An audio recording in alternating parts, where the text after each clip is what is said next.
Thank you for tuning in. If this is your first time joining us, welcome. We hope your experience is fruitful. Please feel free to visit our website to find out how you can join our growing family. While we are loading your experience, please do us a quick favor and hit that like button from whichever platform you're watching or listening on. Also, share so others may enjoy as well. And we hope you would consider hitting that subscribe or follow button so you can check out more of our amazing content. Alright, let's start the show.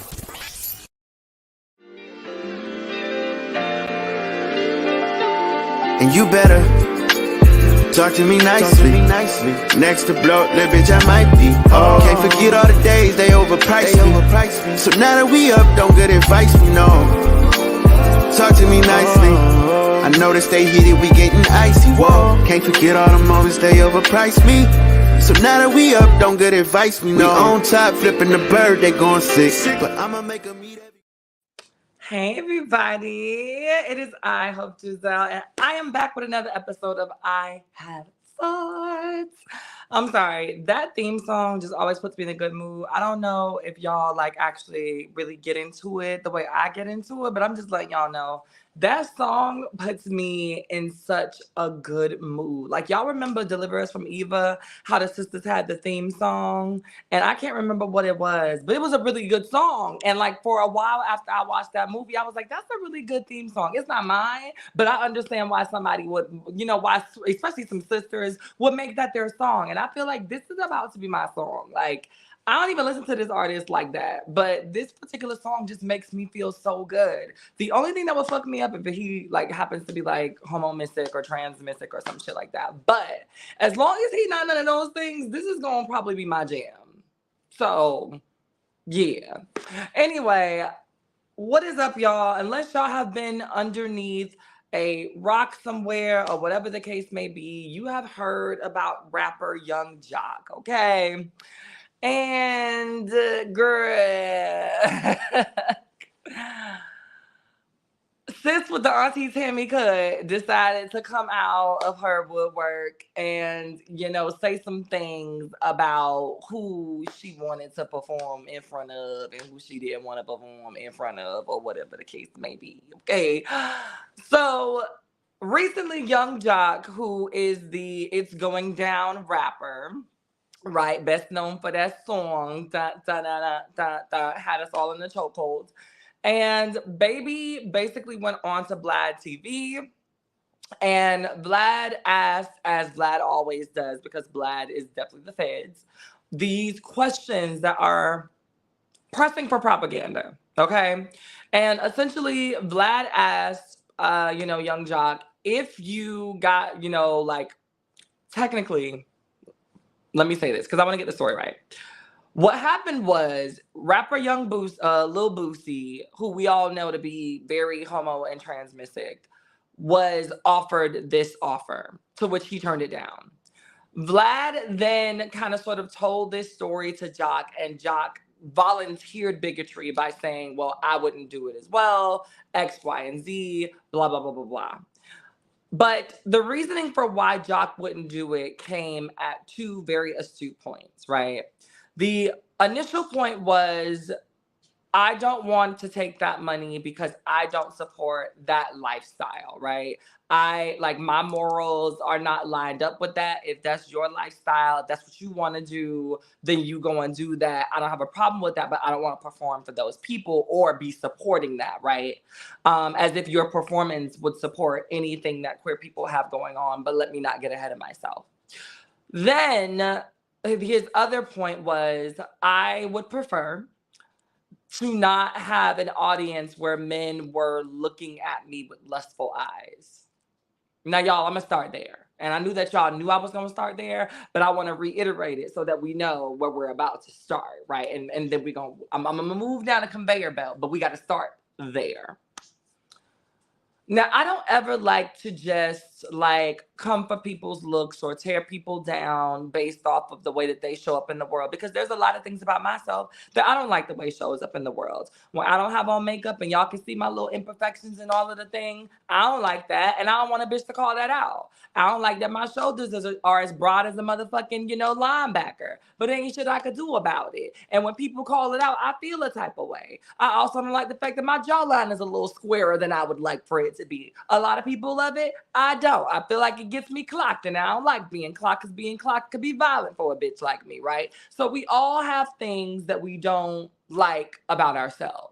And I started with me because I want to read me first before the people in the comments come over here and try to think that they're doing me a favor by telling me things that I already know and feel insecure about before you got here. Says you can't hurt and you can't make it any worse because I already know that these things exist. Now, back to this nigga or that nigga, okay? It's not to say that Young Jock is the most grotesque person that I've ever seen in my entire life. But baby, when I look at this man right here, I don't look at this man and think sex symbol. I don't look at this man and think, oh my God, waterfalls, gonna be chasing them, even though I'm supposed to stick to the rivers and lakes that I'm used to. I don't look at this man and think those things. I don't look at Young Jock and go, ooh, I want a piece of that. Young Jock is not being sought after like Idris Elba or any of the other heartthrobs that are out here in the media these days. Young Jock is not even handsome in comparison to a lot of white men that bitches don't like. What would make you think that you was gonna perform in front of any group of gay men and be getting lustful looks, my guy? Once again, let me take y'all through the scene for whatever reason, just in case some of you all cannot compute it. Picture it, Sicily, 1999, the Atlanta Jamboree for gays, right? And it's a bunch of gay men in the front lines. And we're standing there and we're doing the things and we're jamming and we vibing. And for some reason, Young Jock is there. And for some reason, you remember this song from the future, because I did say 1999. That was my bad, but I'm not going to change the story. So anyway, follow me, but don't follow me, but follow me. So Young Jock, for some reason, comes onto the stage, and you barely know a couple of his songs, but the ones that you know are giving very much so turn up energy. I'm talking about get the crowd hype, let people know where you're from kind of energy, that music that make you remember what the Walk It Out was kind of music, okay? And so you're standing there and you vibing to the song, and you look up at the stage, and Young Jock with his perm and glory, right, is standing in front of you singing It's Going Down. You mean to tell me that the look that most gay men, I would assume this is a black crowd, would give Young Jock in response to him singing a song like that would be something like, oh my God, he's so fine. You really think the gay boys that anybody of us know? I don't know a single gay man that would look at Young Jock and do any of the things that I've seen people do when they are attracted to a celebrity. I don't know a single gay man in his right mind with eyes, teeth, a face, and a nose who is not trying to just have a place to sleep. I don't think that there's a gay man in the world that I know that would look at you with lustful eyes, especially considering that your music doesn't even call for having a lustful attitude, let alone trying to make a gesture at the person singing these songs. Young Jock, I need you to get over yourself. And what I really need you to understand is that the reason why a lot of people are upset and bothered is not because you don't want to perform in front of the crowd. We could give less than a fuck about who you want to perform in front of. That's your God-given right. You can accept money or not accept money, but honestly, considering that you haven't had a hit since about 2008, you might want to accept whatever coin is being thrown at you, especially whether it's literal or figurative, because those figurative coins could have came back and been actual literal coins at some point for you had you said the right thing. But you fucked around and you was trying to get on the good old boys club, and now you're going to be broken than you was, because now all the little queens that was bumping you going to stop bumping you just for the sake of being able to say they canceled you. And that's like you just don't win from this, girl. There's no winning for you when it comes down to this, because like I said, the kids could care less than the fuck that you don't want to perform. It's the fact that you think that the reason why you shouldn't be performing is because you so sexy that niggas are going to be in the front row making you uncomfortable with their sexual gestures as if your name is Morris Chestnut or Boris Kojo. I don't understand how you look at yourself in the mirror, Young Jock, and you look at all the gay men that you see flourishing in life, including the ones that ain't got a coin but pretend like they got a coin. I don't know how you look at any of those gay men that you would be talking about coming to a concert to see you and think Oh my God, this man is just so lustfully inclined to me. I want to touch him in all of the ways and the places.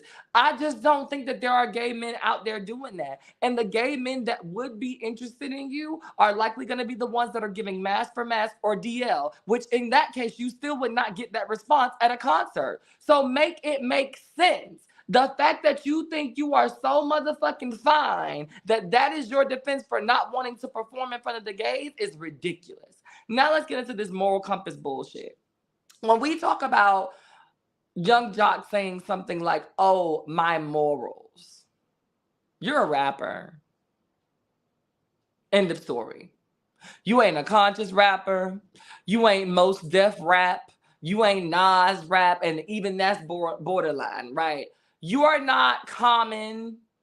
You're not one of those. You are a nigga that literally sings a song that asks how many bitches in the club want to go. Okay, that is the kind of rapper you are, Mr. Moral Compass. The idea that you are sitting up here talking about morality as another reason for why you won't show up does not make any sense to me. Y'all are the same niggas that get on national motherfucking television, patty whack, booty clap for Mona Scott every fucking Sunday or whatever day that goddamn show come on, and then turn around and have the audacity to talk shit about other people when y'all are literally booty clapping for the devil, the man, and all of the people in Hollywood at the same motherfucking time and cooning and setting us back 15 years with every episode.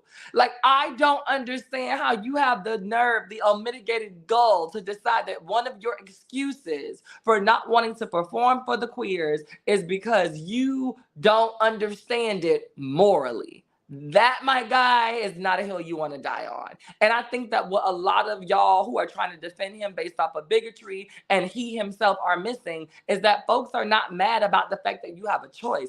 Folks are upset about where this choice is coming from and upset about the idea that we know you to be somebody that is not concerned with these things in any other case. And so therefore it is coming from a place of unconscious or conscious bias for the queer community based off of bullshit ass stereotypes and things that you should not hold on to, but you are doing anyway. And it's just like when people call you out for being the bigot that you are, you want to pretend like you're not that. You want to pretend like it's not about that. And what is so funny is that y'all want to spew bigotry all out loud. Y'all want to be able to say the things that you want to say and do the things that you want to do and call people what you want to call them. But then a person calls you a phobe. A person calls you an ism or whatever the fuck you're behaving like. And then all of a sudden you're like, oh no, y'all are sensitive. We just have a difference of opinion. I don't have to agree with you, and me not agreeing with you doesn't make you X, Y, and Z. Actually, it does. Just like when white people do that shit when it comes down to racism. You don't get to tell me what racism is and what it feels like because you are not Black. You are not a part of a marginalized class, white person. So you don't get to tell me how that landed with me. Just like y'all don't get to tell queer people what is and what isn't phobia.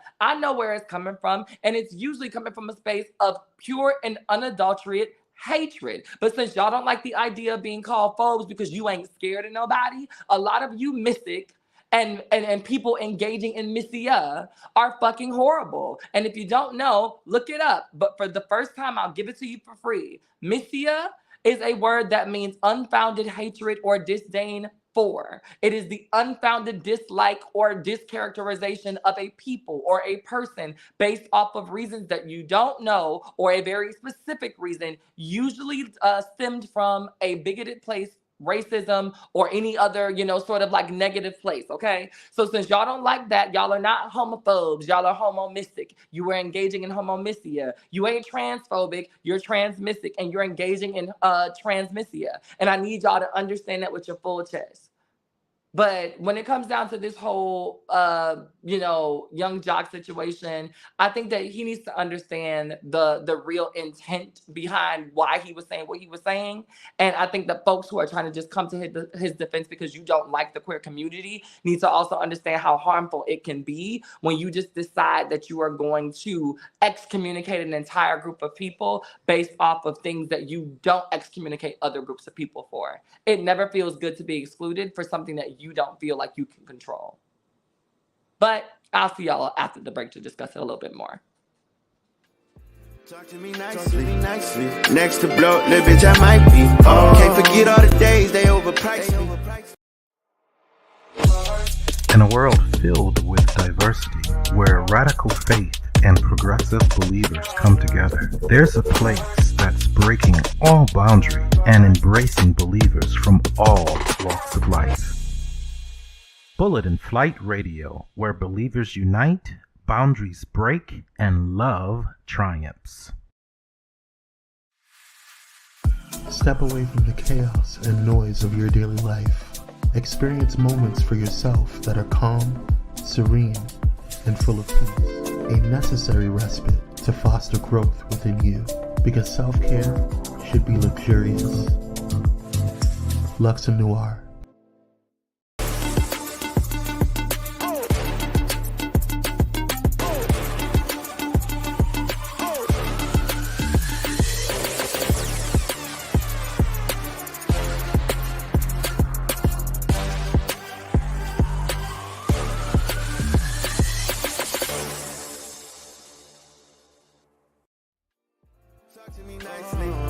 I know that they heated, we getting icy. Whoa, can't forget all the moments they overpriced me. I'm back. For those of you all who missed the first half of the show, we talked a little bit and unpacked a little bit about what was going on with this whole young jock fiasco. And I think that I just want to leave it in a space of people really need to understand that you can't just be out here with public platforms and showing people that it's okay if you don't understand a group of people to just excommunicate them or act like they don't exist. If we taught children that the way to get over things was just to act like it wasn't happening, we have a bunch of people that were quitters, a bunch of people that felt like it was okay to just get up and leave at the first sign of something being difficult to understand. We have a whole bunch of people that don't understand basic math or biology or geometry or understand the I don't know, like what would I call it? The benefits of being able to work out, just because those things are hard at first. And I think that what a lot of celebrities who have these opinions or state these jokes feel is that, oh, I'm just stating my opinion, and so it doesn't have or it's not worth a big deal. And that would usually be like one of those things that I might give you a pass on if you were somebody who did not also have a platform, privilege, and an audience. And so when you are a person like Young Jock that has an audience and you have a platform, which means you have the privilege to be able to speak to a vast number of people at one time, you have to be mindful about the way that your words, your actions, and your deeds are going to affect the people that you may or may not be disenfranchising by simply excluding them because of your discomfort and your inability to want to understand people beyond what you believe to be your job, right? Like, we've just got to do better about it. With that being said, y'all, I want to jump into this real quick. A lot of folks are going back and forth about this entire,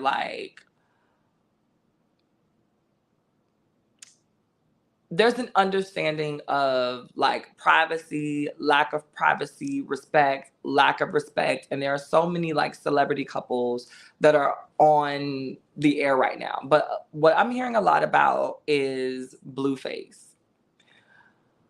What is really interesting to me is that this man is a complete and utter joke, and yet somehow his jokes, his shenanigans, his fuckery, I was going to say a word that's been discontinued, but his complete and utter lack of care for anybody outside of himself is what is keeping him famous. And I don't understand it.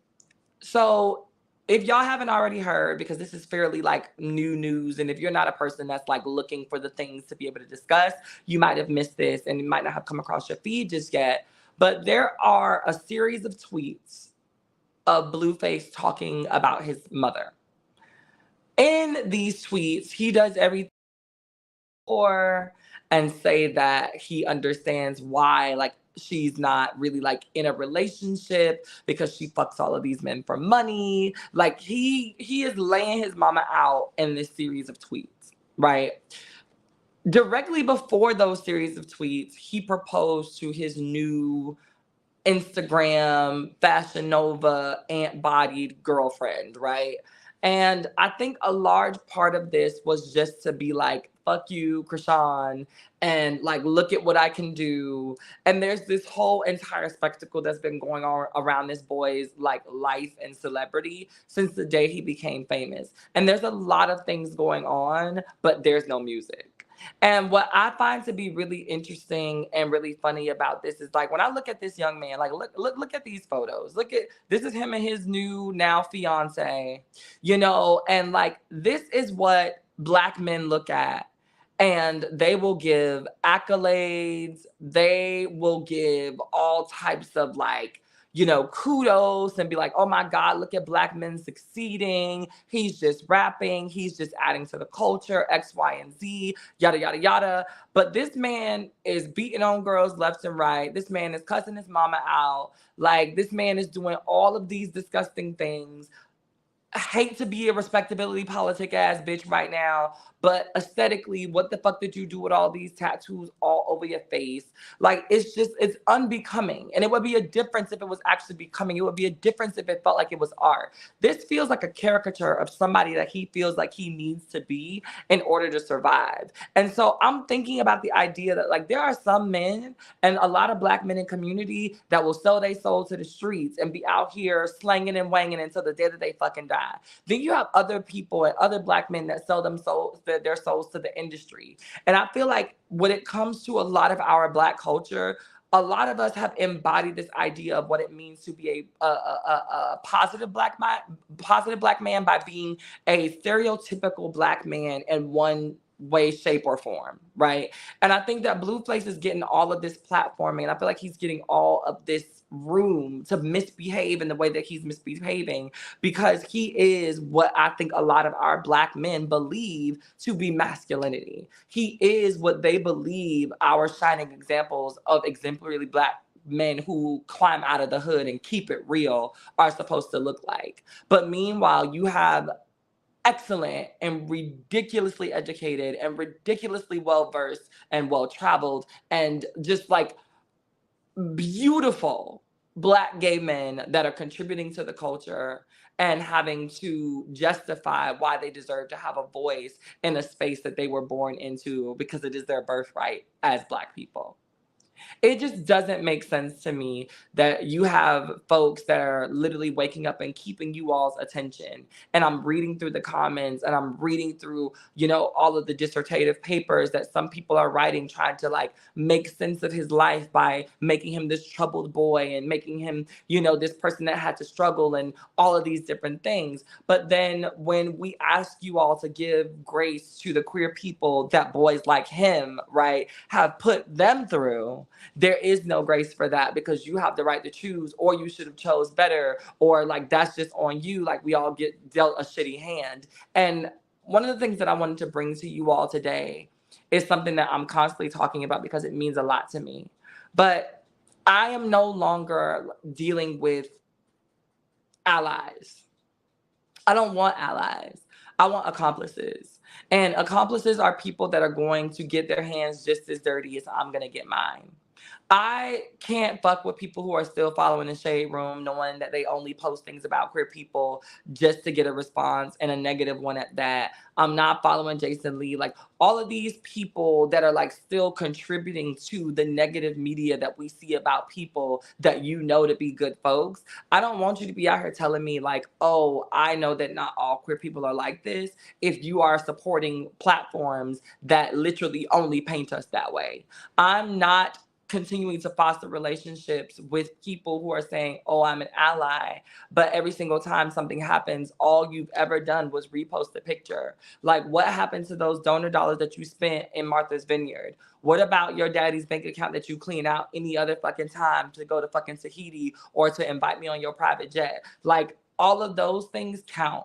And if you are going to be with me and if you're going to be riding with me, I need you to be in front of your brother and your cousin and your daddy and your baby daddy and not be dating men like Blueface and not be upholding those images as something positive when you know that they're not, and when you know that they negatively affect me and how I show up and how I'm able and how the people that I represent don't get a chance to have those liberties. We don't get a chance to have those stories be told. And if they are, there's always some sort of negative backlash because there's not enough people who are actually being accomplices to the movement and making sure that as a person who is not a part of this community in that particular way, not by practice, but at least not a part of this community in a way that it's going to matter to society. If you're not using your platform, if you're not using your voice, if you're not using your access or your resources to genuinely be there for me, I don't have time or space. And so when I look at folks that are sharing the blue faces of the world, when I look at folks that are giving accolades to the blue faces of the world,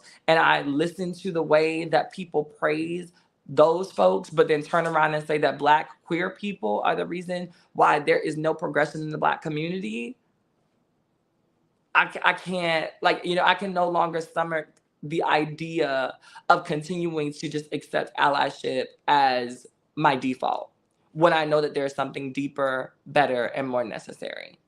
So my final thoughts for today are this. When it comes down to this young jock situation and this blueface situation, I think that there is a matter of understanding who you are and not allowing the world to define who they think you should be based off of the way that you show up.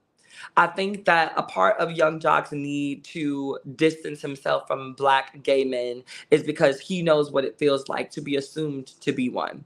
While I don't believe that Young Jock is really a butch queen or that he's really been, gang banged and fucked in Piedmont Park somewhere, I do believe that he has had plenty of commentary about his sexuality. I do believe that he's had plenty of commentary about who he really likes or what he really does in his spare time, all because of the way that he chose to express himself.